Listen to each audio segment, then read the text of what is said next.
दोस्तों, मैं संदीप कुमार आज आप लोगों को उरांव जनजाति आधारित वीडियो दे रहा हूं।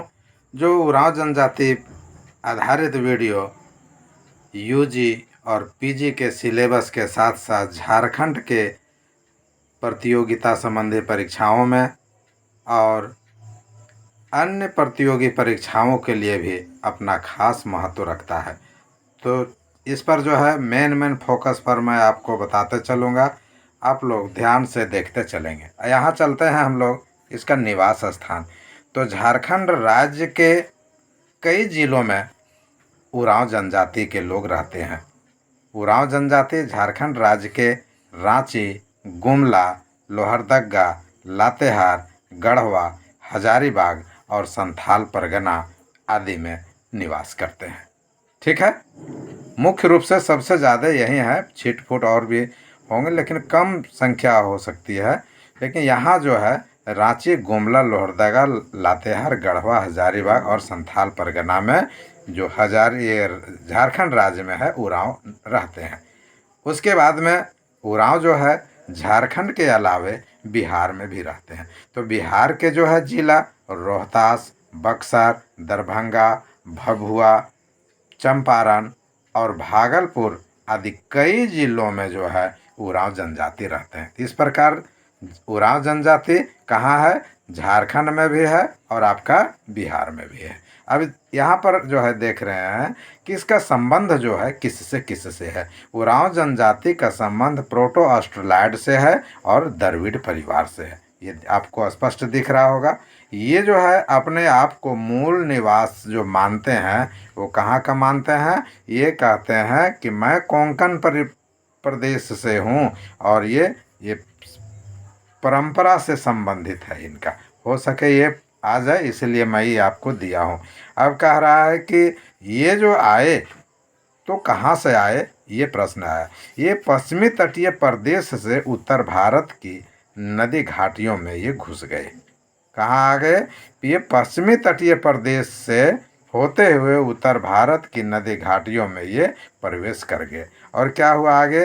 ये कृषक के रूप में शाहबाद जिले में आकर के बसे। आए ये शाहबाद जिले में और क्या करने लगे? ये खेती बाड़ी करने लगे। और उसके बाद में शाहबाद जिले के बाद में कहाँ आ गए? ये रोहतास आ गए। ठीक है।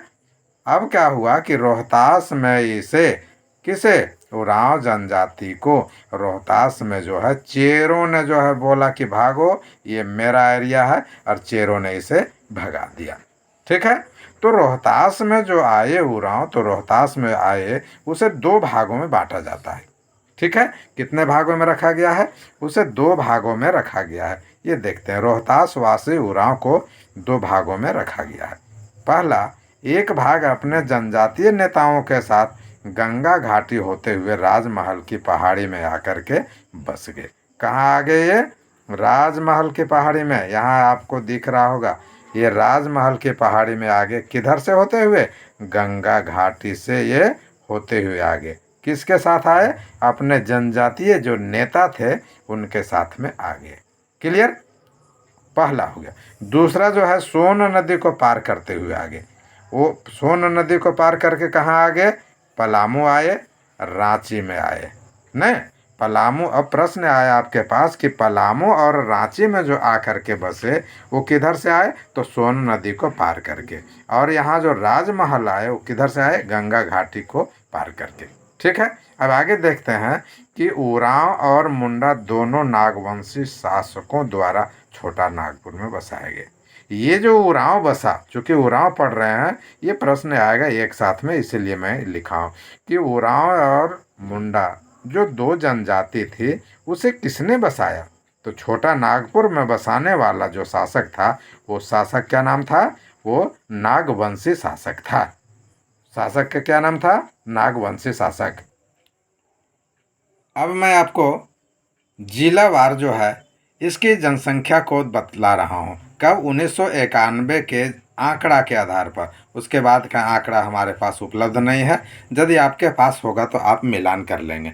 तो उरांव जनजाति जो है 1991 में किस जिले में कितने थे ये मैं बतला रहा हूँ। देखिए, रांची में 35,000 इक्का दहा सैकड़ा हजार 10,000 लाख 3,51,694 थे। कितना थे? 3,51,694 रांची में। उसके बाद में आप देखें लोहरदगा में 1,27,130 थे। ठीक है। गुमला और सिमडेगा में 3,87,940। साहेबगंज और पाकुड़ में 7,118। देवघर में 224। दुमका और जामताड़ा में 1,029। गोड्डा में 5,615। पलामू और गढ़वा तथा लातेहार जिले में जो है 1,57,271। पश्चिमी सिंहभूम और सरायकेला में 31,483। कितना? 31,483। पूर्वी सिंहभूम में जो है उरांव की आबादी को आप देखें तो 9,749। यहीं अब हजारीबाग, चतरा और कोडरमा में देखें तो 45,839। और धनबाद, बोकारो तथा गिरिडीह की आबादी को इसका देखें तो 12,564। ये हमारा जो है उरांव का जो है 1991 के आंकड़ा को मैं आपके सामने दिया। तो कुल 1991 में जो आंकड़ा था इसका कितना है? 11,37,656 लोग जो है उरांव जनजाति के 1991 में थे। अब सामाजिक स्थिति पर इसका चर्चा करते हैं मित्रों। सामाजिक स्थिति क्या है?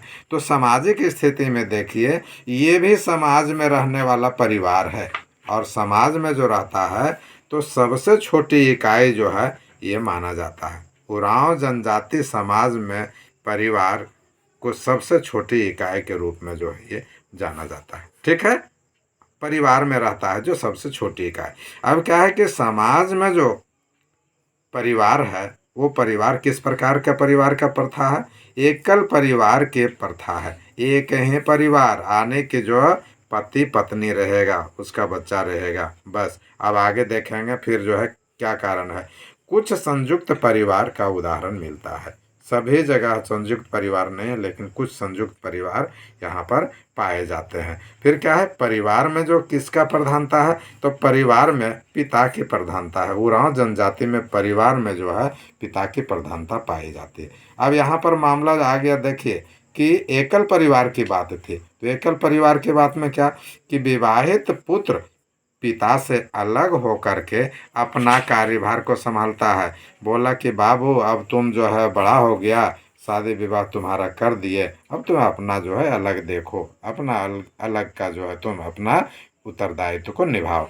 तो एक विवाह जो हुआ बड़े पुत्र का तो वो पिता को फिर क्या कर दिया? छोड़ दिया। आने की पिता से भी ये अलग रहने लगा। अब क्या कि विवाह प्रथा में देखिए कि एक ही विवाह का प्रचलन है। विवाह प्रचलन में क्या है? एक ही प्रकार का जो है विवाह प्रचलन है। एक ही विवाह आप कर सकते हैं। लेकिन कहीं कहीं जो है बहु विवाह का प्रचलन है। वो जब समय स्थिति जब हो जाती है कि पति या पत्नी जो है मृत हो जाते हैं तो ऐसी स्थिति में जो है वो विवाह करते हैं। ये उदाहरण स्वरूप आता है। ठीक है। परिवार में परिवार में पिता का निर्णय मान्य होता है। क्यों मान्य होता है? क्योंकि ये परिवार पितृ प्रधान है। तो पितृ प्रधान होने के कारण जो है परिवार में जो पिता कहते हैं उनका निर्णय जो है सर्वमान्य होता है। लेकिन ये जो निर्णय लेते हैं तो उनमें जो है अन्य सदस्यों की भी सहमति आवश्यक होती है। ऐसा न कि पिता निर्णय ले लिए और सारा काम यही कर रहे हैं, नहीं, इसमें जो है सहमति होती है। फिर क्या कहिए आगे देखिए कि पति पत्नी का जो संबंध है वो बिल्कुल मधुर होता है, लड़ाई झगड़ा नहीं होता है और दोनों जो है आर्थिक आय में जो है सहयोग करते हैं और सुबह से उठ करके जो है दोनों अपने अपने काम में लग जाते हैं। और क्या करते हैं? काम जो है वो मुख्य रूप से काम है इसका मजदूरी करना, कृषि करना और पशुपालन करना। आने दोनों मियाँ बीवी जो है काम में लग जाते हैं। अब देखिए यहाँ पर आगे बतला रहा हूँ कि विवाह के बाद हमने बतलाया बहु विवाह की बात है। तो यहाँ तलाक भी मान्य है। तलाक दे करके जो है वो दूसरे जगह जो है जा सकती है, दूसरा शादी कर सकता है स्त्री या पुरुष। लेकिन बच्चा जो रहेगा, बच्चा किसके साथ में रहेगा? पिता के साथ रहेगा वो बच्चा। और ये तलाक के बाद में दोनों को सामाजिक अधिकार प्राप्त होता है। वो दोनों जो है क्या कर सकते हैं? विवाह कर सकते हैं, फिर से विवाह कर सकते हैं। इसीलिए बहु विवाह के जो है प्रथा जो है मिलता है। लेकिन क्या कहता है कि एक ध्यान देने वाली बात है, जो तलाक दिया जाता है, यह तलाक का प्रथा क्या है, बहुत ही कम मिलता है, रेयर केस में। जो उस प्रकार का समाज का उसका प्रभाव होगा वही। अब क्या कि पिता के संपत्ति पर पुत्रों को जो है बराबर का अधिकार होता है। भारत में तो है ही, पिता के संपत्ति पर पुत्रों का अधिकार जो है बराबर का होता है। 4 बेटा है तो चारों बेटा का अधिकार बराबर का होगा। अब आगे हम लोग देखते हैं कि परिवार में, ठीक है, क्या देख रहे हैं कि परिवार में जो है लड़कियों की स्थिति बहुत ही अच्छी होती है। वो सम्माननीय होती है, पूजनीय होती है। उनका जो है मान प्रतिष्ठा बहुत अच्छी होती है। और विवाह अन्य जनजातियों की तरह होती है। जैसे अन्य जनजाति संथाल, मुंडा हो, ये सब जनजाति जिस प्रकार से है, इस प्रकार से जो है इनकी भी जो है विवाह का जो है प्रचलन है, ये भी मान्य है। अब क्या करता है कि जन्मोत्सव, जब बच्चे का जन्म होता है तो बहुत ही आनंद पूर्वक और स्मरणीय ढंग से मनाता है। और बच्चे के जन्म के बाद में फिर बच्चा और जच्चा दोनों को 5 दिनों तक जो है एकदम अंडरग्राउंड रखता है भाई। क्यों रखता है?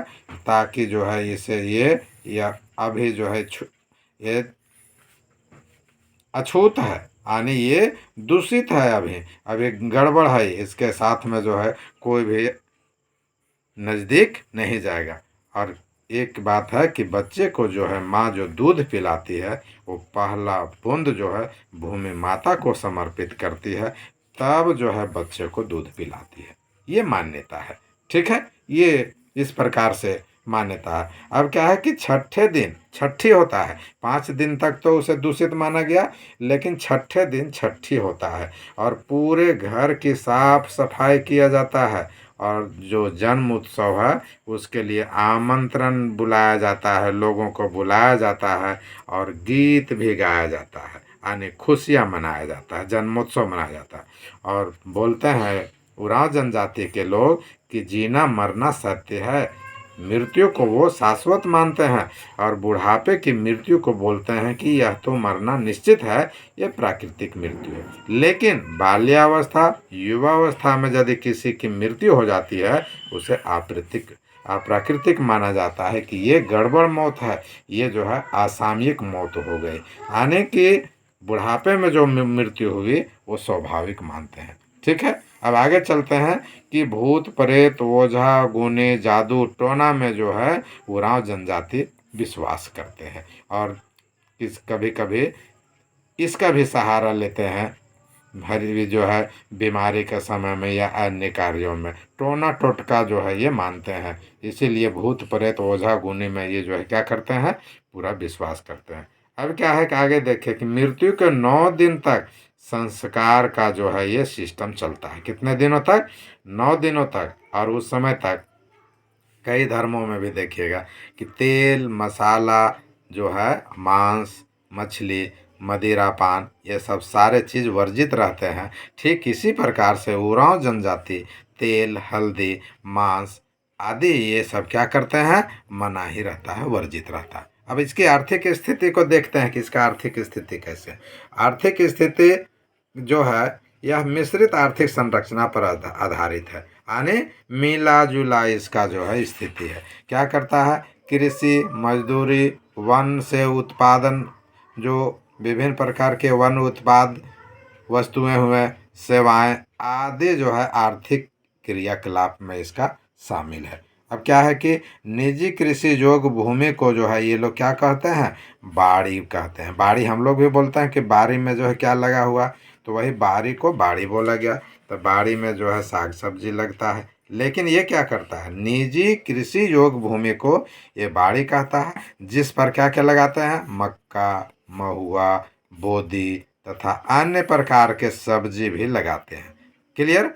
अब आगे क्या है, कृषि भूमि में दो प्रकार की भूमि होती है, एक दोन और दूसरा टाण भूमि भी पढ़ते हैं हम लोग ज्योग्राफी में, तो देखिएगा कि दोन भूमि और टाण भूमि। तो दोन भूमि जो होता है और टाण भूमि, दोनों में अंतर है। यहाँ पर देखते हैं कि टाण भूमि जो होता है, टाण तो बोलते हैं, टाण टिकुर है, वहाँ पानी का कमी रहता है थोड़ा, लेकिन क्या है कि टाण में उरांव जनजाति लोग धान लगाते हैं, कोदो है, कुर्थी, मड़ुआ, सरगुजा आदि कई फसल उपजाते हैं। लेकिन वही दोन दोन जो होता है गहरे भाग वाला भूमि होता है जहाँ धान लगाया जाता है, और इस दोन में जो है धान की खेती अच्छी होती है। अब सिंचाई का मामला आया तो सिंचाई के लिए ज़्यादा ये स्टैंडर्ड नहीं है, ये कुआं से सिंचाई का सहारा करते हैं, और अब डीजल पंप इस सब का जो है प्रचलन हो गया है, इसलिए अब डीजल पंप का सहारा लेते हैं। और इसके अलावा क्या करते हैं, सिंचाई जब साधन उपलब्ध है तो आलू, टमाटर, सब्जी आदि उपजाते हैं, भिंडी भी उपजाते हैं, और सब्जी जो है वो बिक्री करते हैं बगल वाले निकटवर्ती बाज़ारों में, हाटों में। अब क्या है कि बड़ी संख्या में जो है मजदूरी के लिए दूसरे शहरों में चले जाते हैं, कारण इनके पास में जो है भोजन की समस्या हो जाती है, आर्थिक जो है उपलब्धता कम होती है, इसीलिए जो है ये आर्थिकोपार्जन के लिए ये कहाँ चले जाते हैं, दूसरे शहर में मजदूरी करने के लिए ये चले जाते हैं। अब देखिए क्या कर रहा है, से वन कटाई पर अब रोक लग गया है। सरकार जो है वन कटाई पर क्या कर दिया है, रोक लगा दिया है। इसलिए वन से उत्पादन होने वाले उत्पाद पदार्थ पर प्रतिबंध लगा देने के कारण उरांव जनजाति के जो अवसर प्राप्त होते थे, उस अवसर में क्या हो गया है, अब कमी आ गई है। कुछ सरकारी सेवाओं में कार्यरत हैं, कुछ उरांव जनजाति जो है सरकारी सेवा में लगे हुए हैं, बाकी सब जो है अपना खेती बाड़ी मजदूरी दूसरे शहरों में जा कर के करते हैं। अब इनकी धार्मिक स्थिति को थोड़ा सा देखते हैं। अनेक धर्म में जिस प्रकार से प्रचलन है, ठीक इसी प्रकार से जो है उरांव जनजाति के धर्मों में भी जो है बोंगावाद, प्राकृतिकवाद, हिंदुत्ववाद और ईसाई की विशेषता पाई जाती है। कौन कौन से हैं, बोंगावाद, प्राकृतिकवाद, हिंदुत्ववाद और ईसाई, ये विशेषता हुआ, ये महत्वपूर्ण चीज़ें हो गए कि इसके धार्मिक जो है कौन सी विशेषता है, तो बोंगावाद, प्राकृतिकवाद, हिंदुत्ववाद और ईसाई, ये आने की ये सब कल्चर मिलता है, हिंदू का भी, ईसाई का भी, प्रकृति का भी और बोंगावाद का भी। अब देखिए इसका प्रमुख देवता के बारे में आपको थोड़ा सा बतला दे रहा हूँ।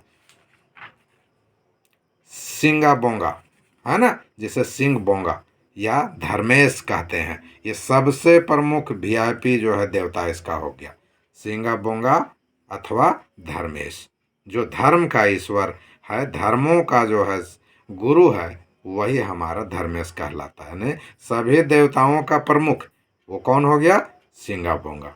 अब पर्वतों का देवता मरांग बुरु, मोरांग बुरु जो किसका देवता हो गया, मोरांग बुरु पर्वतों का देवता मानते हैं। और ग्रह देवता, घर का देवता को किसे, ठाकुर देव, यानी कुछ पूजा पाठ करना है घर में तो ठाकुर देव पर पूजा होगी। अब क्या है, समाज में धार्मिक मुखिया रहता है, एक धार्मिक मुखिया होता है, वही समाज में जो है सारा काम काज को करेगा, उसे क्या कहते हैं, पाहन। यानी कि समाज में जब जो है धर्म संबंधी कोई काम को करना है तो क्या कहेगा लोग कि पाहन को बुलाओ, कहाँ है पाहन। अब फिर देखते हैं कि हिंदू देवी देवताओं का भी ये पूजा आराधना करते हैं, क्योंकि यहाँ हमने देखा कि हिंदुत्ववाद से भी ये जुड़े हुए हैं। तो हिंदू देवी देवता में शिव, गणेश, लक्ष्मी, हनुमान, सरस्वती आदि कई पूजा को ये मानते हैं। कौन से जनजाति के लोग, उरांव जनजाति के लोग। ये प्रश्न आएगा कि उरांव जनजाति के लोग हिंदू धर्म के कौन कौन से देवी देवताओं की पूजा करते हैं, तो शिव, गणेश, लक्ष्मी, हनुमान, सरस्वती आदि कई देवताओं की। अब इनका प्रमुख त्यौहार जो प्रकृति पर आधारित होता है, जिस प्रकार संथालों का होता है, मुंडा का होता है, उसी प्रकार इनका उरांव का भी जो है प्रमुख त्यौहार है वो हमारा सरहुल, कर्मा, फगुआ। देखिए फगुआ हिंदू धर्म, लेकिन ये भी फगुआ मनाते हैं। जितिया, जितिया भी जो है हिंदू लोग भी करते हैं, ये भी करते हैं। उसके बाद दुर्गा पूजा, दुर्गा पूजा का भी समय है। दुर्गा पूजा ये भी उरांव जनजाति भी करते हैं। दुर्गा पूजा के बाद दीपावली आएगा, ये दीपावली भी मनाते हैं। तो प्रमुख त्यौहार क्या हो गया? सरहुल, कर्मा, फगुआ, जितिया, दुर्गा पूजा और दीपावली आदि कई त्यौहार को मनाते हैं। और क्या है, एक महत्वपूर्ण प्रश्न पर आ रहा हूँ कि ईसाई धर्म अपनाने के कारण ईसाई धर्म में बड़ा दिन को मनाया जाता है। ईसाई लोग जो है किसको मनाते हैं? बड़ा दिन, जिसे क्रिसमस कहते हैं। तो ये हमारा ये 25 दिसंबर वाला जो बड़ा दिन होता है, इसको भी बड़ा धूमधाम से मनाता है। कारण कि हमने देखा कि ये ईसाई जो है धर्म से भी संबंधित है, इसीलिए ईसाई का प्रमुख जो धर्म है वो हमारा क्या है? बड़ा दिन, जिसको एक्समस डे या क्रिसमस डे के नाम से जानते हैं, ये भी मनाते हैं। तो आज का वीडियो इतना ही दोस्तों। कैसा रहा आप ज़रूर हमें लाइक कमेंट करके बतलाएंगे। बहुत बहुत धन्यवाद।